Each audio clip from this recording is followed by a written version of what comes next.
Selamat malam Sobat Instor, berjumpa lagi dengan saya M. Budi Santosa, Wakil Pemimpin Redaksi Digital IDX Channel. Ya, Sobat Instor, bagaimana kabar Anda hari ini?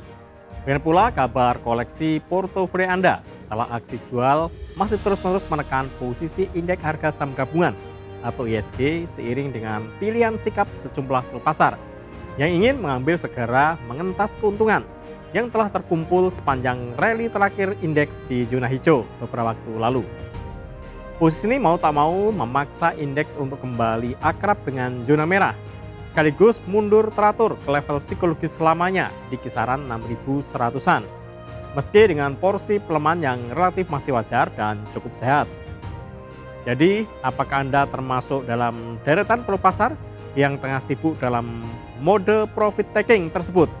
Atau justru Anda sedang sibuk memilah dan memilih saham-saham mana saja yang dirasa cukup potensial dan memiliki prospek cerah di masa mendatang, namun harganya telah terdiskon cukup dalam.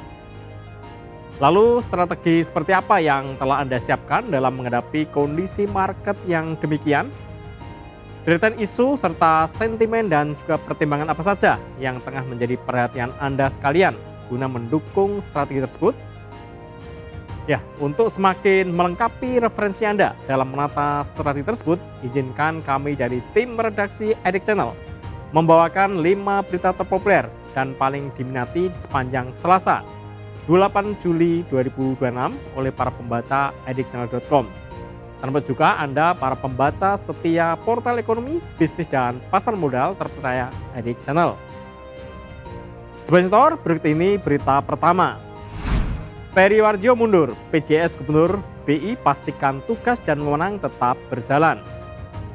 Ya, guna membuka program Top 5 edisi malam hari ini, kami masih akan menghadirkan sejumlah informasi terbaru yang berkaitan dengan pengunduran Peri Warjio dari jabatannya sebagai Gubernur Bank Indonesia yang kemudian digantikan untuk sementara waktu oleh Deputi Gubernur Senior Destri Damayanti dengan dipercaya sebagai penjabat gubernur sementara Bank Indonesia, sembari menunggu kelengkapan proses administrasi yang terus berjalan. Minat pembaca setia IDX Channel terhadap kabar terkait dinamika yang terjadi pada kepemimpinan Bank Indonesia tersebut rupanya masih demikian besar, yang terlihat dari kembali masuknya berita ini dalam daftar berita terpopuler IDX Channel dalam 2 hari berturut-turut. Hal ini tentu menunjukkan bahwa traffic keterbacaan atas berita ini masih demikian tinggi hingga menginjak hari kedua pasca diterbitkannya. Sebagaimana kita ketahui dalam pemberitaan sebelumnya, Destri Damayanti yang telah ditunjuk sebagai penjabat gubernur sementara telah memastikan bahwa keberlangsungan tugas dan wewenang Bank Sentral yang akan tetap terjaga dan berjalan sebagaimana mestinya, termasuk diantaranya tugas menjaga stabilitas nilai tukar rupiah, memelihara stabilitas sistem pembayaran, serta turut menjaga stabilitas sistem keuangan. Menurut Destri, seluruh tugas tersebut merupakan bagian dari tugas besar Bank Indonesia dalam rangka mendukung pertumbuhan ekonomi berkelanjutan yang dapat menciptakan lingkungan ekonomi yang kondusif bagi pertumbuhan sektor real dan penciptaan lapangan kerja, sesuai yang telah diamanatkan dalam Undang-Undang Bank Indonesia. Destri juga menyatakan bahwa dalam menjalankan tugas dan wewenang tersebut, Bank Indonesia tetap mengedepankan tata kelola kelembagaan yang baik dan profesional, serta terus bersinergi dan berkoordinasi dengan pemerintah dalam menjalankan tugas dan amanat masing-masing. Sementara terkait pengunduran diri Peri Warjio sendiri oleh sebelah pihak dikhawatirkan bakal memicu gejolak jangka pendek di pasar keuangan nasional, di mana hal ini dinilai perlu menjadi perhatian. Nah, bagi Destri Damayanti selaku pejabat Gubernur Bank Indonesia sementara agar dapat mengantisipasi adanya risiko gejolak tersebut. Masuk berita kedua, koreksi IHSG usai Peri Warjio mundur dari Gubernur Bank Indonesia dinilai masih wajar. Masih berkutat di seputar suksesi Gubernur Bank Indonesia, di mana kali ini kabar yang akan kita bahas lebih pada dampak yang timbul di pasar saham domestik, di mana indeks harga tabungan atau IHSG pada penutupan Senin 27 Juli 2026 atau usai pengumuman pengunduran diri Peri Warjio dari posisi Gubernur Bank Indonesia terpantau melemah sebesar 10,65 poin atau setara dengan 0,17%.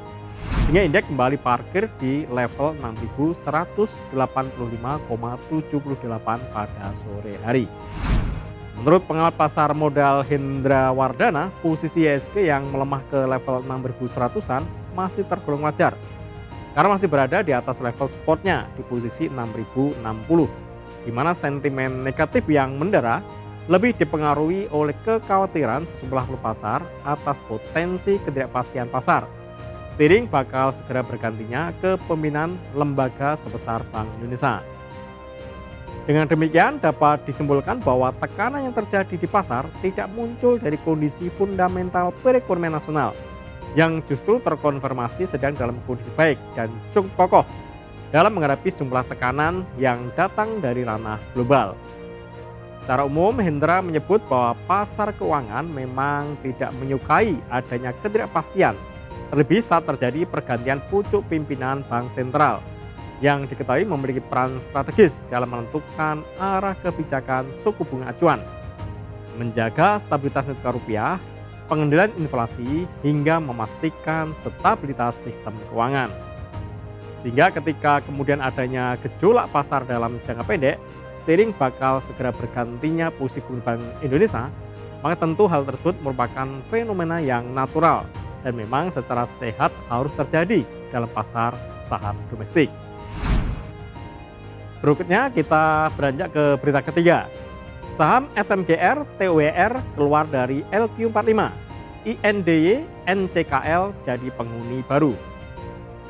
Masuk pada berita selanjutnya, dari dinamika seputar suksesi Gubernur Bank Indonesia, kita beranjak pada dinamika yang terjadi pada daftar emiten yang masuk dalam indeks LQ45, di mana Bursa Efek Indonesia atau BI diketahui baru saja melakukan penyesuaian ulang atas komposisi sejumlah indeks, baik itu IDX 30, LQ45 hingga IDX 80. Dengan adanya penyesuaian ulang tersebut, maka terjadi perubahan komposisi dalam deretan indeks tersebut, di mana ada sejumlah saham yang terdepak dan digantikan oleh deretan saham penghuni baru. Sebenarnya telah disampaikan oleh BI dalam pengumuman yang dirilis pada Senin 27 Juli 2026 kemarin, Kepala Divisi Pengaturan dan Operasional Laporan BI, Pande Made Kusuma Ari, menyatakan bahwa hasil evaluasi berkala pada Juli 2026 akan berlaku mulai 3 Agustus hingga 30 Oktober 2026 mendatang. Dalam hasil evaluasi tersebut, BI resmi mengeluarkan 2 saham dari daftar indeks LQ45, yaitu saham PT Semen Indonesia Persero Tbk atau SMGR, serta saham PT Sarana Menara Nusantara Tbk atau TOWR. Keputusan ini didasarkan pada pergerakan harga kedua saham tersebut, di mana sejak awal 2026 saham SMGR terpantau telah terkoreksi sekitar 45% ke level Rp1.455 per saham. Dan saham TOWR juga melemah sekitar 30,6% menjadi Rp400 per saham. Sebagai pengganti, BI memasukkan saham PT Indika Energi Tbk atau INDY, serta saham PT Trimegah Bangun Persero Tbk atau NCKL, di mana dalam indeks LQ45 saham NIDY memiliki bobot 0,25%, sedangkan NCKL sebesar 0,46%. Berikutnya kita akan masuk pada berita keempat. ESA tangguhkan pengembangan proyek Sustainable Aviation Fuel. Berikutnya dari dinamika indeks acuan dari Bursa Efek Indonesia, kita bergeser pada kabar terbaru seputar emiten, di mana kali ini info datang dari PT ESA Industries Indonesia Tbk atau ESA yang baru saja mengambil keputusan strategis berupa penangguhan sementara pengembangan proyek Sustainable Aviation Fuel atau SAF yang sedianya bakal dijalankan melalui salah satu anak usaha perseroan, yaitu PT ESA SAF Makmur atau ESM.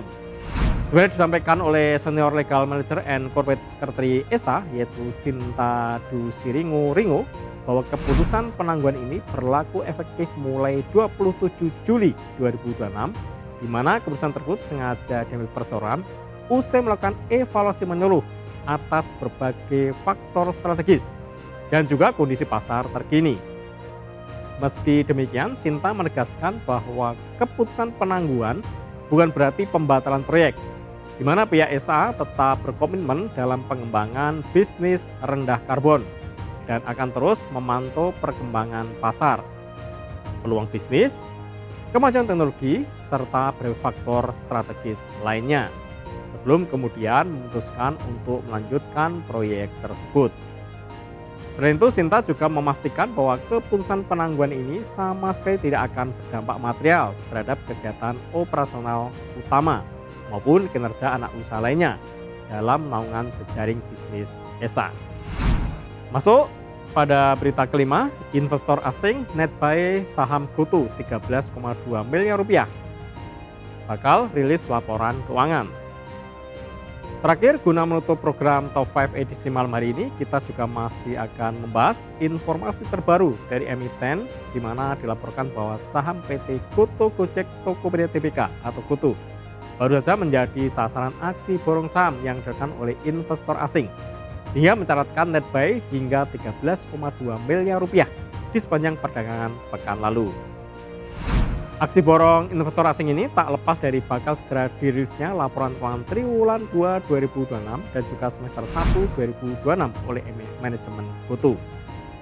Yang menarik, aksi akumulasi saham GoTo ini terjadi di tengah pergerakan harga sahamnya yang masih cukup bertahan di level Rp50 per saham.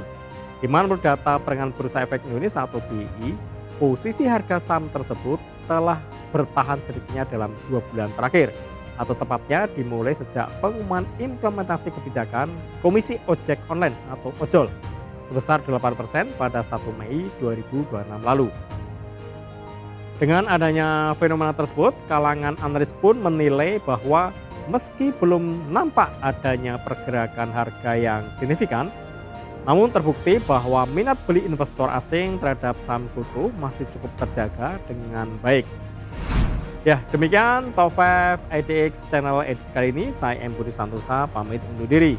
Semoga segala berita dan informasi yang telah kami sampaikan dapat menjadi gambaran serta tambahan pertimbangan yang bermanfaat dan cukup membantu bagi Anda sobat investor sekalian dalam menata strategi serta menetapkan berbagai keputusan investasi di bursa saham domestik.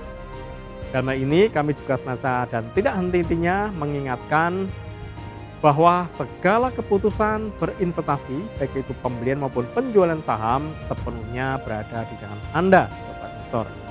Yang bisa kami sampaikan adalah selalu bijaklah dalam berinvestasi.